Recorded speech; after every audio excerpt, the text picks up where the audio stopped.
We have a panel that are a bunch of luminaries in the world of release management, DevOps, IT service management, and they're going to join us here in a second.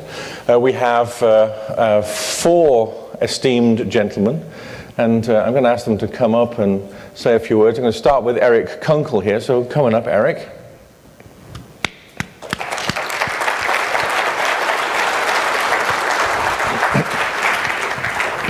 It's good to see you again, Erik. Good seeing you, Kevin.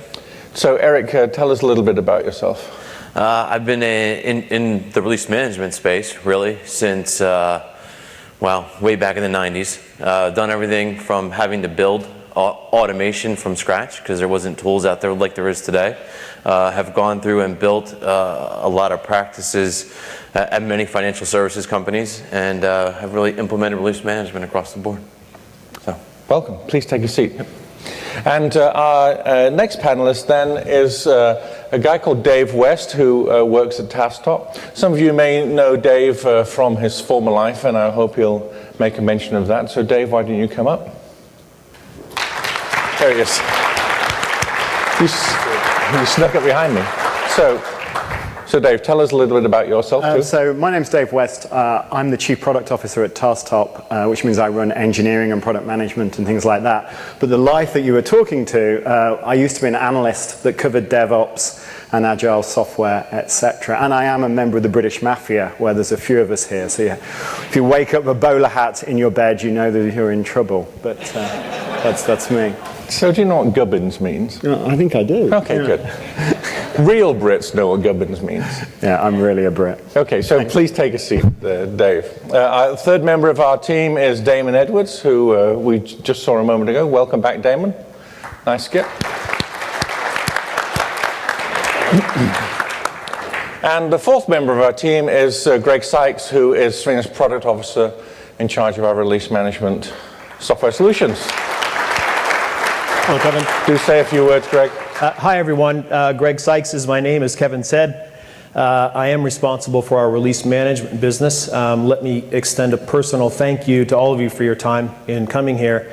And Kevin, thank you for including me as a luminary, because they really are the luminaries. He's such a sweet man. So if you have a question, please raise your hand.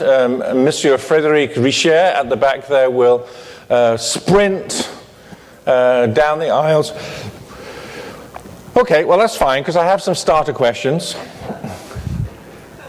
Because I knew you'd be shy to begin with. So the first question then is, how are your clients dealing with the cultural changes that this all brings? Let's start with Erik.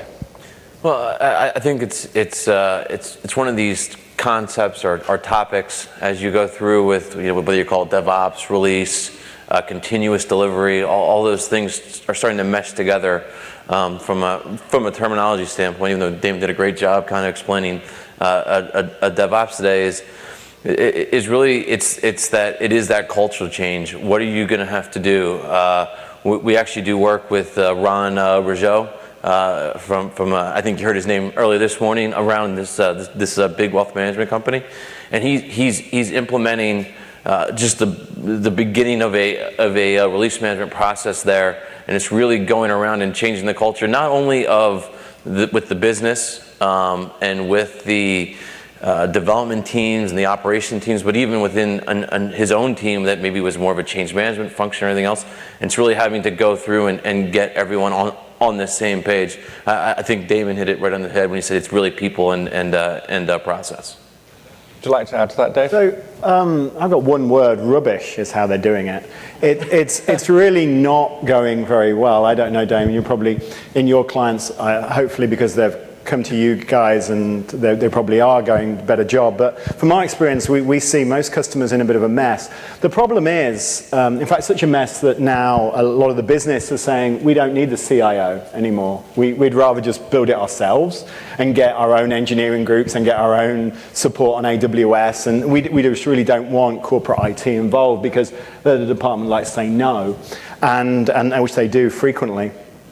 culture's really hard to change, and I think everybody on this, it's really, really tricky. And it's even trickier when, by its very nature, the name of the initiative is two different groups that are not measured the same, that aren't incentivized the same, and ultimately hate each other and distrust each other. I'm a developer. I'm not an ops guy, so I instantly distrusted you when you got up on the stage, and I'm sure vice versa. It's isn't it funny that the DevOps movement has dev first when really it should be ops dev when it's mostly delivered? And what about the business? Shouldn't it be biz ops dev, which is really, really confusing? So ultimately, I think it's very hard, and I think the only way that you can drive it is from the business.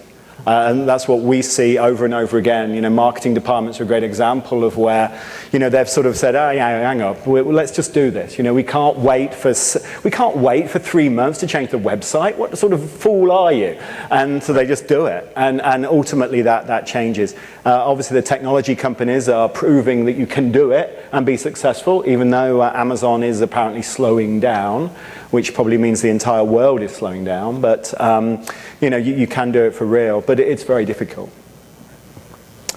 Yeah, I guess we're going in order. Well, first of all, yeah, we're always in a weird position, which is we're brought in by management, and we have to unfortunately tell them that the problem with their organization is management, because how did you get there in the first place? Right? It was these management constructs that were built. We built our world with a dev and an ops, and we built these silos. And as a community of practice, just technologists in general, we decided that it's better to be specialists and fall in our silos. And so we built this world, and now we're dealing with it. And I think you can't actually change a company's culture.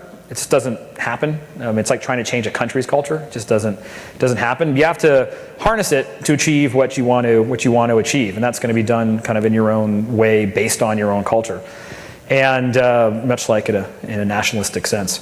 So what we try to focus on is really the first step, which is what we call this organizational alignment. Right? This is something stolen straight out of the lean manufacturing folks, where they don't teach you a prescriptive way to do lean. They teach you lean thinking. Why? Because if everyone's thinking the right way, it's like our DNA. We're programmed to go solve the problems in the right way, because people changes, tools changes, business conditions change, everything changes constantly. But if an organization like a Toyota has programmed their people the right way, those new challenges arrive and they go and solve them in the right way to achieve the goals they want to achieve. So for us, we try to focus in on gaining first step. This will also be my talk tomorrow at 9:45 a.m. in Fisher A and B, is about organizational alignment and how you kind of step by step get people to see the problems in the same way, see the solutions in the same way, without making this contentious, like, you suck, we're awesome, you suck, we got to change our culture, we got to come all DevOps, we got to wear those weird Vibram 5-finger shoes, all those issues. So I think, Kevin, from my perspective, I wanted to play up on something that Dave said. We see this rubbish when there's no executive kind of willing to take responsibility for the actions down in the team. There's a lot of people with a lot of great ideas, but if they don't have somebody up above them that's got their back or holding them accountable or taking responsibility themselves, they're doomed to fail. So I just a couple of points. I don't want DevOps, I want no ops, mate. And there's definitely a very strong movement there. You're a developer, right? Oh, yeah. All right, so let me tell you a word of warning. This is in defense of operations. I agree, operations as a separate organization, just like QA is a separate organization, I think is an anti-pattern, because you've disconnected an important piece of knowledge from the people who have ownership for creating work. But the companies that you've seen that have gone the no ops route, the ones that just say, because I'm just going to have developers, it's all going to be self-service like Amazon, start to fail miserably as they scale because of the lack of the operational knowledge that's in there. And folks like Netflix, who've pioneered the no ops concept, they claim they have no operations team, right? But I've stood at a conference talking to Adrian Cocroft, who is the no ops guy. He had two guys next to him, and what were they talking about? What their jobs are? It's 100% ops. They build tools, they're focused on scalability. They just don't call them operations, but that operations expertise is something that you just can't run without. But the key thing is you just can't keep it as a separate silo in an organization. It doesn't work. But don't you think it's interesting you mentioned lean? So one of the biggest challenges that the manufacturing industry had in the 70s and 80s in the US was that they didn't know how to build cars. No, they'd operationalized the systems to such an extent where there was no variability, no flexibility in the line. They couldn't actually know, they didn't know how they were doing it because they could pick somebody up off the street and bring them into their plant and literally they could do the job in, 20 minutes at Ford. Now, what we're seeing is that you have to be a lot more skilled in operational skills in development. Because I think ultimately we want to be developing software in the same environment that it's going to be deployed in. Ultimately, we want to be considering all of the constraints of operations when we're doing development. So I was being a little facetious when I said I don't want DevOps, I want no ops. I think it's important. I just brought it up because I've seen a lot of people take that idea and not get the spirit of it, which is I don't want a separate group called ops. I want people to know how to build cars. The car designers and the car builders and the car testers and the car taste and style people, they all need to be in the same work. You can't separate the work. And why Ford failed, I would say it's less that people didn't know how to build cars. It's that they put them in these functional silos to where that knowledge to improve the knowledge that you need, people are not empowered to go and improve their life. When you separate the planning from the people who do the work, and they separate the people who do the work into different functional silos, it's been, just history is showing time and time again that bad things happen. And now as an IT industry, we're in the exact same boat that the manufacturing industry was in 1982. And just like the car manufacturers in the US all laughed at the Japanese, Toyota and whatnot for their ideas. If you read that stuff, it's a lot like the conversations you hear now of enterprises laughing at these, these DevOps hipster kids and their ideas, yet, they're starting to eat people's lunch. So I think that we're going to see that Tesla is going to become the new paradigm for car makers. And I'm just saying that it's only 8 miles from Serena's headquarters. Coincidence? I don't think so. Okay, so questions from the floor. Okay, Frederick. Frederick, of course, is an Olympic standard runner for France. He covered the entire distance from the back to the front in 10 seconds. Is it long? Okay, what happens to the corporate knowledge when you have all of that tied into a couple of people, the ops and the dev all together? What risks do you take within that one or two, no matter what they call them, if you have devs and ops tied up into 1 or 2 people? Let's start with Greg at the other end this time. Actually, I was just thinking about that, and I'll make a plug for a presentation. I think it's tomorrow from Serena, from Jonathan Thorpe of Serena, where he's going to share his experience about when he actually built a homegrown system for the company he used to work for, and he was rewarded with a promotion, and there was nobody to take it over. And so I think that's a challenge that a lot of companies have. So I've got are we doing it in order? Go ahead. Sorry, I was just going to break the release train. It was a disaster. The thing that's really interesting is we've got so much complexity that is irrelevant. So I visit so Tasktop's an integration business. I go into organizations over and over again, and they say, this is my defect, look at its schema. And they roll out this schema that's the size of a small planet. And you're like, oh, really? And that's because nobody wants to say that you're wrong, nobody wants to say you're wrong. So they end up with these incredibly complicated, convoluted, irrelevant processes that are built around the exception. So because of that, when we describe corporate knowledge, often it's trying to understand these arcane processes. I've worked at IBM, I understand arcane. They're incredibly complex and very, very interesting. I think that the beauty of one of the results of DevOps, from my experience of organizations that are doing it, and Damon, I think, guys, you can all add to this, is that the processes become a lot simpler. They become, I don't say lowest common denominator, but they really do. And if you can't prove it, it doesn't get added. So a lot of that sort of like intelligence becomes less needed. It becomes a little bit more simple to operate. The other thing is it's automation. Automation is key. I mean, that's where you began. That's what, Serena's obviously in that business. Putting a lot of that intelligence into the automation, into the processes, into the workflow is crucial for success. Because at the moment, the only way that, some organizations can release software is Bill, when Bill's around. Bill knows how to do that. And then Bill gets hit by a bus. That sounds awful, doesn't it? But it may happen. Not in Northern America. There's only 3 buses. But it'd be blooming unlucky then, wouldn't it? He was obviously an idiot. You shouldn't have trusted him. So you can't rely on Bill, because Bill's not going to be there always. So, which is the point that you were raising. So I actually want to add one thing to that. So it is automation, which implies standard process, standard systems, standard platforms. You know what to expect on that front. The other thing people do is a heavy, and this is the byproduct of why they can move so fast, because they have such confidence, because of all the layers of testing that they've built. It's not just QA tests after the fact. We start in development writing tests. QA gives us the tools and teaches them how to write tests. And then you have operations folks, and they do their 5 whys and comes down to resolution. They're not done until they write a test to ensure that it never happens again. So when you have the entire organization being a test-driven organization, that's actually knowledge capture, and that's real knowledge. If it's in someone's head, it's worthless. It's a risk, right? It could be wrong. They could forget it wrong. They could be hit by one of the 3 buses. It's actually, you're in a better position because you have a standardized, automated, driven sort of, you know what to expect. And you've taken all that knowledge and says your knowledge is worthless unless it's in a test. And there's a way for product people to write tests. There's Cucumber or those kinds of human readable things. Developers obviously know how to write tests. There's a way for ops people to write tests. And tests become the primary. And it's the whole idea of code is liability and tests are assets. Tests become the asset to your business because that's the map. So someone else could parachute in and say, well, I know the standard process, I know the standard platform, and I can read your tests. I know what this thing has got to do, and I'm going to hack away here, and I'm going to start by writing a test, right? So, Erik, anything to add?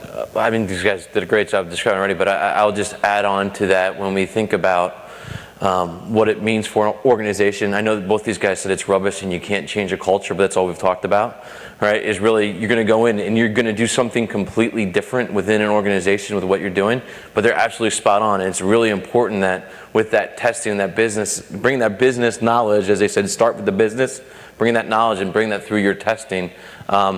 And when it's standard like that, it becomes a playbook. So you really don't need that extra knowledge. It's a playbook you could hand to anybody. I don't want to say you can pull them off the street and do it, but if you have that playbook, they should be able to come in with the right skills and pick up really pretty much within a day or 2.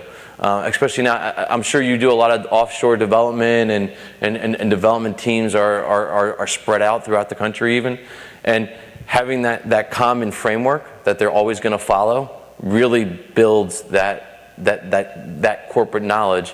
And at the point of the automation and the tools, think about it this way. I think it was Damon or maybe Dave, sorry, both said, the tools now house that for you, right? And you almost get much more, because how many times have you been on a production call and all you had to do is change this one config file because they forgot to replace it? Well, we now know that in the tool, and it's not going to happen again. And if it does, we can see it, right? So I think everyone thinks you're going to lose knowledge, but you actually gain a lot more. So I'm just getting a buzzing noise in my ear. No, it's somebody at the back snoring. Oh no, it's a question. So the question is the release train metaphor half of our problem? Because if we use the release plane metaphor, then TSA would be our QA department, traffic control would be the release managers, and scheduling the releases would come from some very sophisticated automated system to optimize throughput. Yes. Okay, next question. Well, I think also, it violates so many principles. Number one is the big batch idea. We got a train, it's going to be a big batch. Now we're putting all these little changes together in one big thing and moving them into a complex system at once. That's a major problem. There's just so many different ways. It violates kind of the single piece flow ideas that we've seen, work so well, talking about lean and the Toyota production system. There's just a large number also a very important one is the definition of done. It allows people to say, I'm working on my stuff here, Looks pretty good. It's done. Okay, next train. I'm working here. It's not done. That thing hasn't even gotten close to in a customer-facing environment and making people happy. And you've now let these people sort of eschew responsibility for that and move on to the next problem. Something goes wrong. You got to go track them down. They're working on the next train. It's a scheduling nightmare. But it is a reality. And the reason why it's a reality is because we live in a world where the complexity of the system dependencies are beyond anybody's ability to manage, to understand, and to deal with. It's in a reality where you've got decoupled organizations and very coupled systems. You've got, so you have to put, I love trains, but I'm not a big fan of the release train either, but it's the reality for most clients. Well, right, and it's like, this is part of the sacred cow problem, right? It's like we can't touch this. We built this complexity. And just like cars are built for manufacturability, you can't build a car that needs custom bespoke, hand only development and expect it to work in a large scale manufacturing process. You have to design the system for operability. You have to design it for manufacturability. And I think that's the same issue here. This is when we get a lot of the release management sort of constructs, like, at the tail end, kind of the abused partner syndrome, that we just got to take what they give us. And you look at organizations that are kind of redrawing their world, they're getting together with the development folks, with the architecture folks, and they're making these decisions to say, we need to get rid of this stuff. We need to move to a simpler, flatter, more decoupled architecture, because that will allow our organization to move faster. So I do understand that you have certain legacy applications where that's just a reality, and we have to do what we can with that. But we have to make sure that that message gets loud and clear, that the decisions for the new stuff, we've got to move to something that allows us to move in more of a decoupled, free-flowing way. So overnight, we have a question from Ken Vane at Navy Federal, who lives in a world where that complexity and interdependence is rife. Absolutely. So what I want to know from you guys is, what is the building blocks of things that you have to have? If you're building your Hanoi tower, what's the first building block you have to do that has to be there in place so that you can have a realistic approach to getting to DevOps?